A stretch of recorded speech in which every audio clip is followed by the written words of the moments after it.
Welcome to the Insights Unlocked podcast. Today we have Laura Klein on the show. Laura is a key influencer in the UX industry. She is the author of 2 significant books, UX for Lean Startups and Build Better Products. She has worked as an engineer, UX designer, and product manager for companies all sizes, and advises early-stage startups and consults with companies that want to improve their research, UX, and product development processes. She is also a UX director and host of the podcast, What's Up with Hiring. Welcome to the show, Laura. Thank you so much for having me. It's great to be here. Yeah, we're excited to have you here. It should be a lot of fun to chat with you about the things going on in our industry. Well, to tee up our conversation, we've asked UX researchers in the User Testing Contributor Network their thoughts on the benefits and challenges to including customer feedback in the product development process. Here's what they said. In your experience, what are the top reasons product launches fail?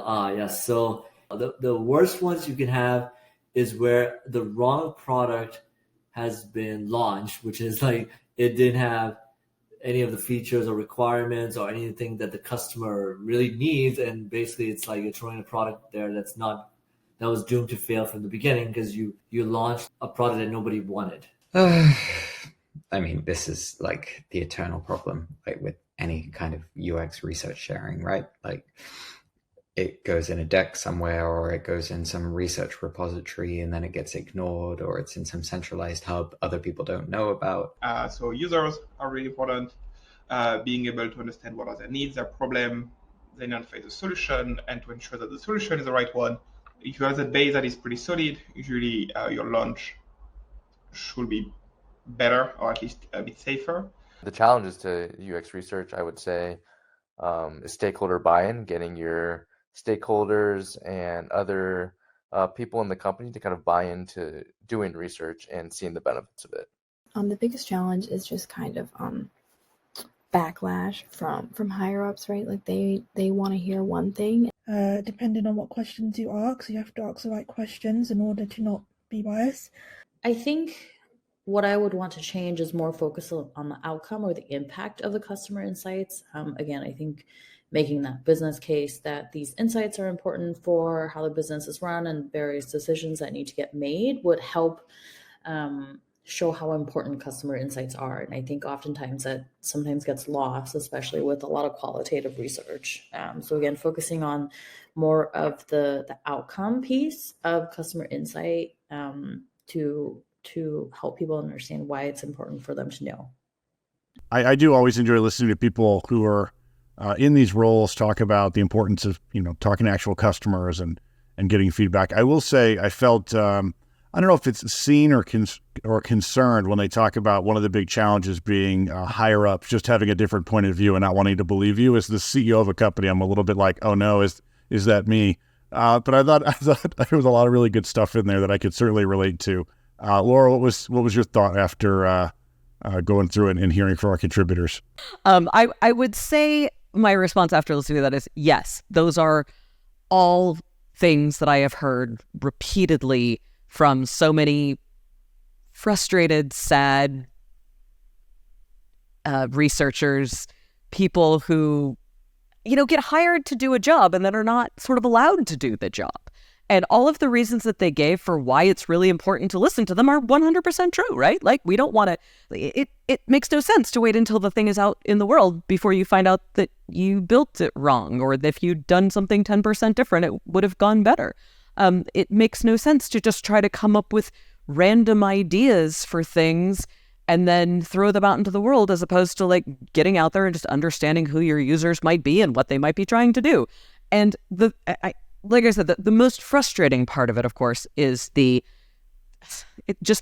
cries for help around, why won't they listen to me? How do I get them to listen to me? Do I need to tell stories better? What do I need to do differently? It's like, it feels so weird to hire experts to do a job and then not pay any attention to them. And, and even it's just frustrating because you can do so much. You can learn so much. I mean, even if you don't have an expert in the room, you can learn so much from this stuff.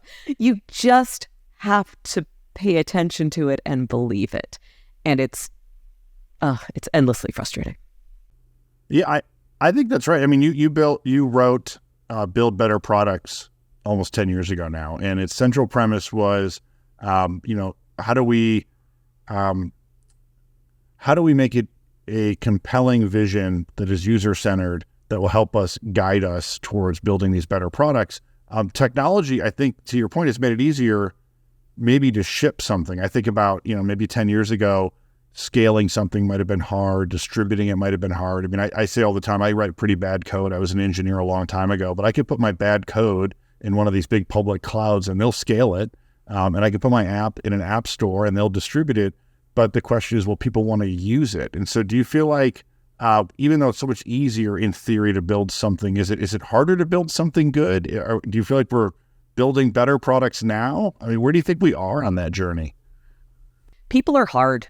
People are messy and hard and confusing, and understanding them. On the upside, it is easier to talk to more people now. That is a lovely thing, right?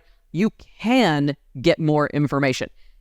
Sometimes if you do it correctly, that makes things actually much easier. But people can feel like it makes it slower, or they can feel like they're not getting what they want, right? But people are hard. It's hard to understand what they want. It's hard to look at their problems and say, this is a solution for them, right? That's a tough thing to do. And making it easier to push code is useful. I mean, that's great. I'm glad that we can get things out in front of people faster, but it just means that there's a lot more stuff that gets pushed out in front of people where they haven't done the hard part. I mean, look, the easier you make the fun stuff, the let's code and let's be creative and let's have ideas and let's brainstorm things. The easier you make that, the less likely people are to do the hard, important stuff. Let's actually solve a problem and understand how to change people's behavior.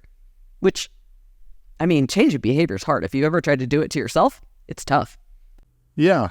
What an expensive way to get that feedback. I mean, even though the cycles are shorter and maybe it is easier to ship something, but to get all the way in to build something to then find out, it is kind of amazing to realize that that's the mindset of so many folks these days, when you could have gotten this feedback. It's a lot easier to change something when it's, drawn on a cocktail napkin, or it's a sketch you've drawn, or it's in Figma, than, we shipped it. It's out in the world and now we need to go change it. But yet that's still the MO for so many folks. If you have a true understanding of who you're building for and why you're building it, if you really know deeply the problems, the context, the flow of your users, if you understand what they want and need and how to make them better and how to make their lives better, and you also know that you can give them something that they will be so excited about that they will be throwing money at you, give me that thing, here is my money. That is what you want. That is the goal, right? That thing is so great. That makes my life so much better. It makes me so much better. I am happy to give you money in exchange for it. That's what we want, right? But to do that, you have to know what they actually need and what improves them. I think that's well said. I also think it's I've always found it to be important that it's not just who does it, but it's also how they bring the voice, maybe the actual voice of that customer, into the rest of the people around the table and into the process. I think sometimes, and maybe this is what we heard in the video with some of the contributors talking, if what you do is go out and listen to a bunch of customers, but then you synthesize it in a way that it sounds like it's just your ideas, it gets really hard. All of a sudden you're just at the table pitching your ideas, and maybe you're persuasive, maybe you're not. I think if you're effective at doing this, you're not representing your point of view. You're representing look, let me show you the evidence. Let me let you relate and empathize with the prospect, the customer, the user, or the employee, whoever it might be. And I think folks that do it well are kind of shepherding that voice into the conversation versus trying to represent it. And I think that's a mistake a lot of us can make, which is we just know, this is my problem, or as a product manager, I would go talk to a bunch of customers. I would have incredible conviction we should go do something. And then it would go, this is back when we used to actually meet in an office with people. I would go back to the office and I'd sit down with my team and I would tell them, I know this is the answer. And then I would look that's great, Andy, but you're like a 27-year-old product manager. I don't have to listen to you. That's not interesting to me. And when I got a lot better at it, I was able to sort of capture, here's what I heard from this customer. I would write down sentences back then because I was often on airplanes meeting customers this person at this company said this, right? This was important to them. And everybody else could kind of like come to the conclusion with me, oh, we should change this. We should do that. We should do this. And I think that's one of the things that you sort of get at with your point of like, it doesn't matter who does it, but that everybody should care. And I think that's maybe a really key point that gets lost a lot. So one of the things I wanted to specifically ask you about is you have this point you've written about, which is designing for the smallest possible thing.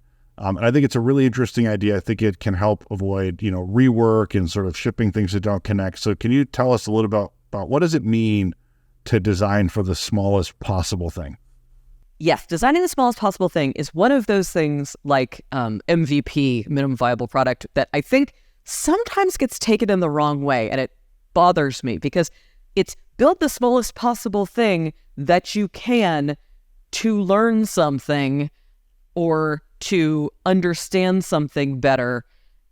It's not build the small, I can build small, crappy things all the time, right? I can build a shelf that doesn't hold books, right? It's not a good shelf. It's not a shelf. I don't actually need to build that shelf to learn that that's not a shelf that I want in my house, right? I don't have to build bad, buggy things. It doesn't help me learn anything. So this idea of, it's more sort of figure out what you want to know. What do you want to learn, right? Do you want to learn if people really have a specific problem that you think they might have? Do you want to learn if the thing that you're thinking is the right solution for it is the right solution? Do you want to learn if this thing that you've designed is usable by people trying to do a specific task? Those are all very different kinds of things to learn, and you could learn them with different stuff. Sometimes you just want to learn, is this thing that I wrote, is this copy that I wrote, does this make any sense to anybody, right? You don't need to build a whole product to figure that out. You could do that by showing people a piece of paper or, showing them a screen. You can do so many things. You can learn things with things called concierge tests or Wizard of Oz tests, or, but you need to be careful. It's not about building something small just for the sake of small. It's not about building something and just getting it out there and then seeing what happens. Generally, what happens is nothing.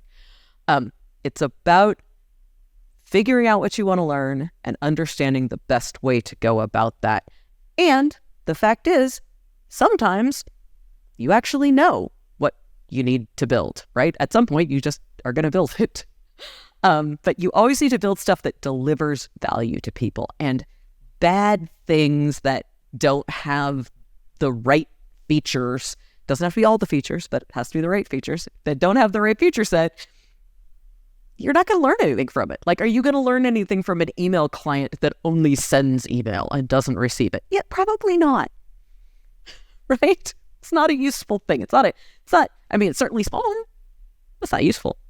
Exactly. Yeah. I think your point about sometimes a small thing can actually have a big negative impact makes me think about, I think it was Office Space, where the programmer puts the decimal point in the wrong place and their whole plan becomes an issue. I think that's it's always interesting to think about small tweaks to software that can have big negative ramifications as well. So everybody in a company tends to have a different sort of understanding of what needs to be built, and everybody has different incentives.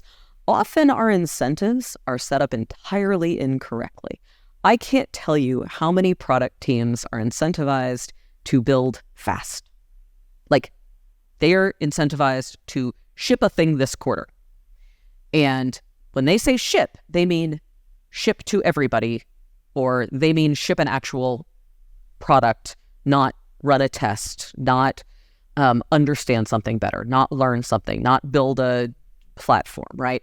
So right there, if that's what you're giving people bonuses based on, that's what you're going to get, even if it's not what you need, even if it's not good for your customers, right? If you're incentivizing each team for being innovative and scrappy and building their own thing, that's what you're going to get. You're not going to get good end-to-end experiences. You're not going to get good collaboration. You're not going to get anybody thinking beyond the surfaces of their own product. You're going to get a lot of local maximization and no sort of global optimization of, the actual thing that you want.